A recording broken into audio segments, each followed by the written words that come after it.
Ketua Umum Persatuan Sepak Bola Seluruh Indonesia, PSSI, Erick Thohir, memberikan sinyal kuat bahwa tim nasional Indonesia bakal kedatangan pemain naturalisasi baru. Kabarnya, Timnas Indonesia akan segera kedatangan beberapa pemain keturunan yang bakal memperkuat skuad Garuda, khususnya di posisi gelandang dan penyerang. Hal ini disampaikan langsung oleh Erick saat meninjau sesi latihan Timnas Indonesia di Stadion Madia, Senayan, Jakarta Pusat, belum lama ini. Dalam kesempatan tersebut, Erick juga menanggapi absennya 5 pemain saat melawan Cina di round 3 kualifikasi Piala Dunia. Beruntung, di beberapa lini sudah cukup dalam dengan komposisi pemain yang ada saat ini. Itu menunjukkan bahwa kebijakan naturalisasi pemain keturunan sudah tepat dan berjalan sesuai kebutuhan. Erick Thohir menegaskan bahwa kekuatan tim saat ini sudah sangat solid dengan komposisi 2x11 pemain yang siap bertanding. Meski demikian, Erick mengakui bahwa masih ada kebutuhan untuk menambah pemain keturunan guna menyempurnakan keseimbangan skuad, terutama di lini tengah dan lini depan.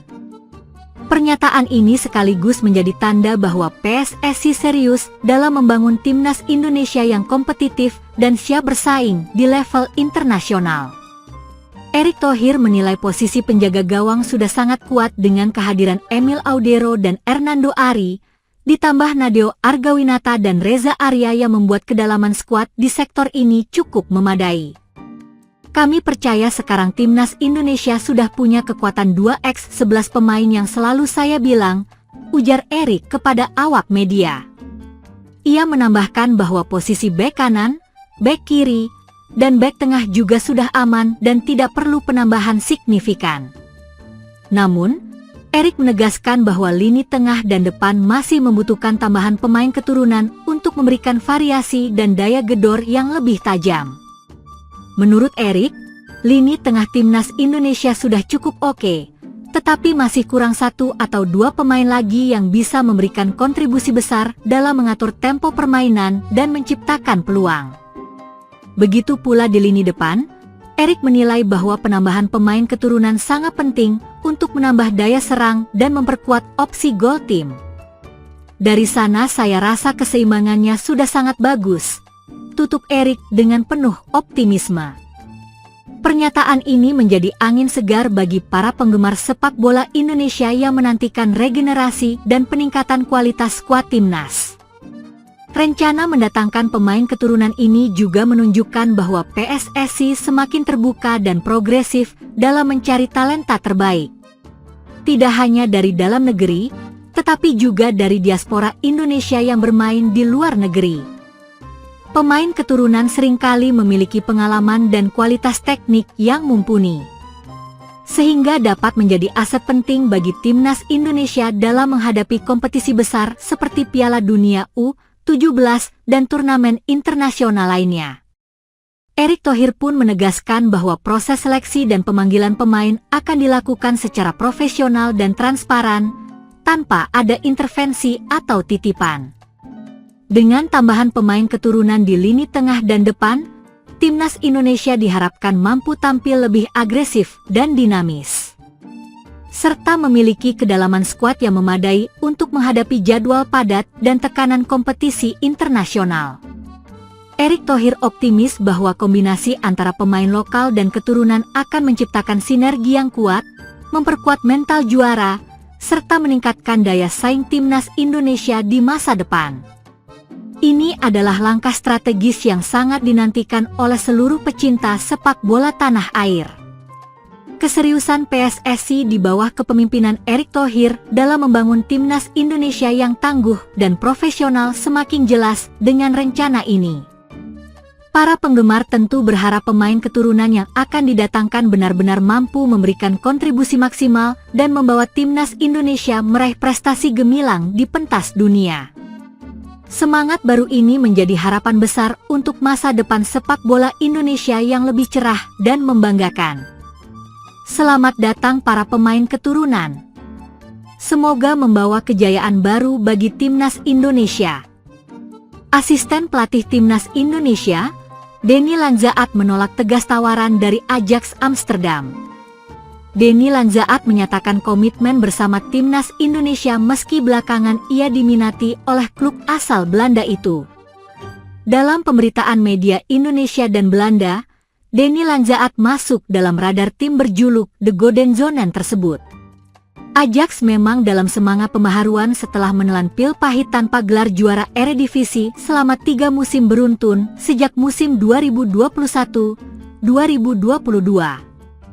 Maka untuk musim 2025-2026, Ajax bakal merombak tim kepelatihan.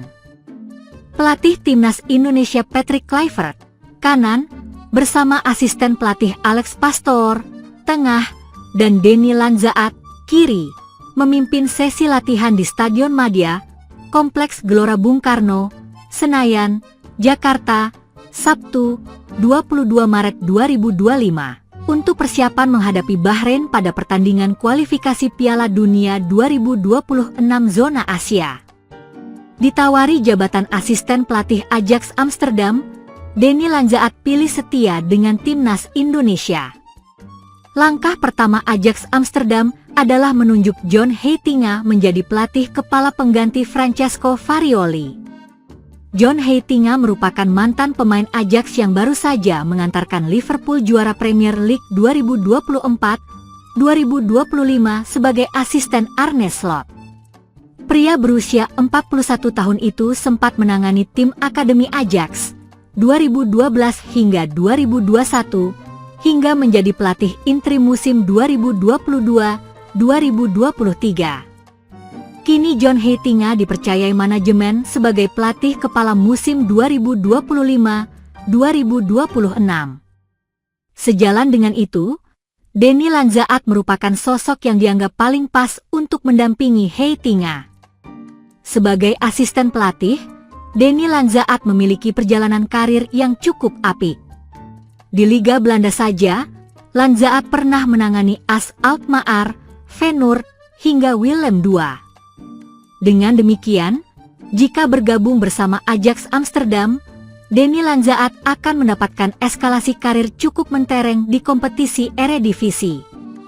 Denny Lanzaat akan bergabung ke salah satu klub tersukses dengan kolektor 33 trofi Liga Belanda.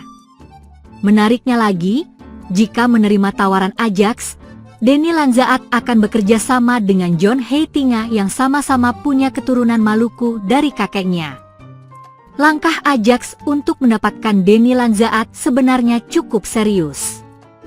Bahkan, Direktur sepak bola Ajax, Maritz Beuker sempat bertemu dengan pelatih berusia 49 tahun tersebut di Jepang.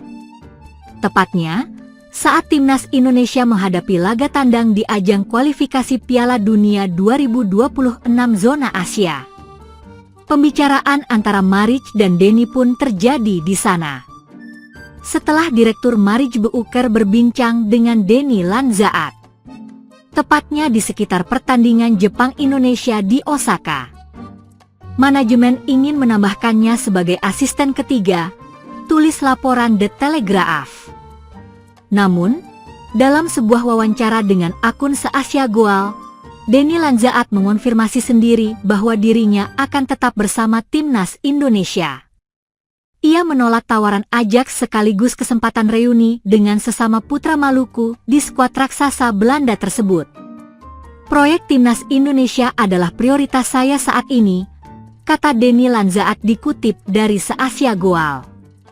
Saya berada di tempat yang bagus, secara profesional dan personal. Bekerja bersama Patrick Kluivert dan mengejar mimpi ke Piala Dunia benar-benar menginspirasi saya.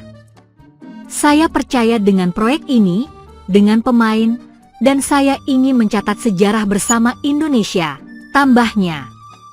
Mengawali karirnya bersama Ajax Amsterdam pada tahun 1995, Denny Lanzaat mengaku memang punya hubungan emosional dengan klub asal Amsterdam tersebut. Akan tetapi ia mengatakan bahwa fokusnya saat ini adalah timnas Indonesia. Ajax selalu punya tempat spesial di hati saya, ujar pelatih 49 tahun tersebut. Tetapi fokus saya jelas, Saya berkomitmen penuh untuk Timnas Indonesia. Untuk perjalanan yang telah kita mulai dan warisan yang akan kita bangun, imbuhnya. Seperti diketahui, Timnas Indonesia kini tengah berjuang di kualifikasi Piala Dunia 2026. Jai Izas CS akan kembali berjuang dalam ronde keempat kualifikasi Piala Dunia 2026 zona Asia yang bergulir pada Oktober mendatang. Ronde keempat nanti akan bergulir di Arab Saudi dan Qatar. Ada 6 negara yang berhasil lolos ke ronde keempat kualifikasi Piala Dunia 2026 zona Asia. Keenam negara tersebut yakni Arab Saudi, Qatar, Uni Emirat Arab, Irak, Oman, dan Indonesia.